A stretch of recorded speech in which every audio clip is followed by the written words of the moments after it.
I want to leave this world with a legacy. And my legacy isn't going to be how much money I make or how big Camping World gets. Like, that's awesome and I love it. It's my favorite thing. But I want to be the guy that changed the way people think about small business. And that is really, yeah, that is, and I feel like I have the platform to do it.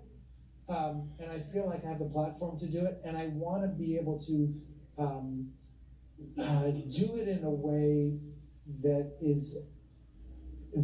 our kids today can say, you know what, the handshake does matter. Like in the old days, like my dad used to tell me that people used to come into his grocery store in Youngstown, Ohio, and they would buy stuff and he would like write it down on a piece of paper and then they would just settle up their tab or whatever they called it. Like you just get credit at the store. And people would just be honorable and they would just do it. And then if you had a disagreement with somebody, you'd like get in your car and you'd go to their house and you'd knock on their door and be like, hey man, today it's like, nope, you gotta have credit, I'm gonna call my lawyer, and it's like, oh.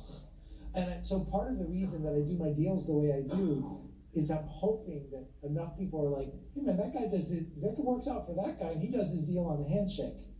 I legitimately do deals on handshakes. At some point, for legal reasons, could be 2 years later, by the way. I think we just papered the Flex deal like a month ago, right? It's because if you can't trust the people you're doing business with, that they're going to do the right thing, then like, what is a piece of paper going to do? So that's one. Two, I want people to know that you have to have a purpose in business. And it doesn't have to be all charitable. When people say to me, I want to have a business so my business can give money away, I always tell them no. You need to have a business that needs to be profitable. And it needs to be without any reservation of being profitable. And then what you do with that money is your own business. But don't be like, oh, have a business only to be profitable. I mean, only to be charitable. So that's the second thing. The third thing is, and maybe the last thing is, what I want my legacy to be is that you don't have to be an asshole to be good at business. You just don't.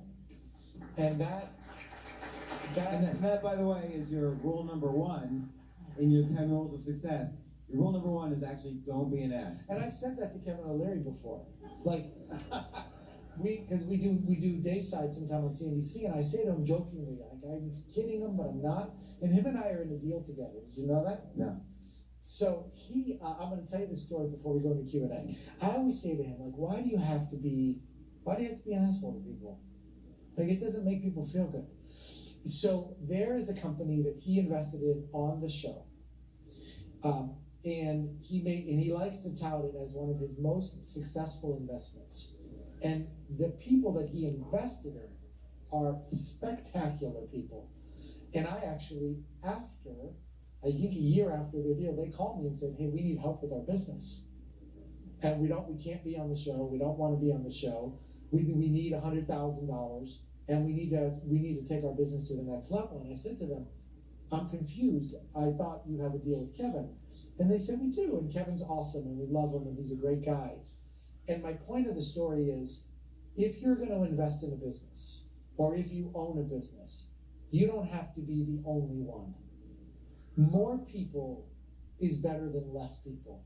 And Kevin and I couldn't be further from different, but we're both able to be involved in a business that we offer different things to. I offer a lot of moral support and counseling, and I'm a little tougher. He's more like, let's just get down to like how we're going to sell more. And my advice to everybody in this room is, whether you're an investor or a business owner, if you don't have partners today, you should not be opposed to it. I have partners at Camping World. I took the company public. There's 83 million shares out there. I like it because I feel like it makes me better. It makes me more accountable. I get different ideas. I would encourage people to take on partners if they can, and money shouldn't be the only reason. Brains or experience or resources should be one. Or if you're an investor in a deal, don't be the only investor. Get other people to invest so that you can give more to the business. That would be another piece of advice, I think. So Marcus, clearly Your legacy is shining through to many people. The show is